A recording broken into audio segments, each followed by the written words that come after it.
Polres Fakfak menggelar patroli berskala besar Rabu malam hingga Kamis subuh 13 hingga 14 Desember 2023. Hal itu dilakukan guna mengantisipasi gangguan keamanan khususnya di Kabupaten Fakfak, Papua Barat. Pasalnya, setiap 14 Desember, kelompok yang berseberangan dengan Negara Kesatuan Republik Indonesia kerap memperingati hari ulang tahun Melanesia, baik di Papua maupun Papua Barat. Kami mengadakan apel siaga untuk mengantisipasi gangguan Kamtibmas memasuki 14 Desember 2023, ujar Wakapolres Fakfak, Kompol Indro Rizkyadi di Fakfak, Rabu 13 Desember 2023 dikutip dari tribunpapuabarat.com. Menurutnya ada kelompok yang mengeklaim perayaan kemerdekaan tiap 14 Desember. Selain melaksanakan patroli gabungan skala besar sekaligus show of force, kami juga melakukan razia, ucapnya.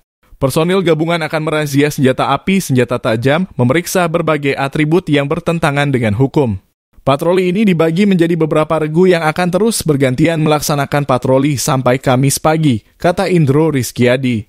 Ia mengatakan patroli skala besar untuk menunjukkan kepada masyarakat bahwa polisi selalu siap menghadapi segala ancaman yang dapat mengganggu keamanan dan ketertiban. Saya harap anggota yang terlibat dalam kegiatan patroli dan razia ini bekerja dengan penuh rasa tanggung jawab sehingga Kabupaten Fakfak tetap dalam keadaan aman dan kondusif, ujar Indro Rizkyadi. Patroli tersebut turut dilibatkan 1 peleton personil Kodim 1803 Fakfak, 1 regu personil Lanal Fakfak, dan 1 regu Satbrimob Kompi 3 Batalion Apelopor Polda Papua Barat.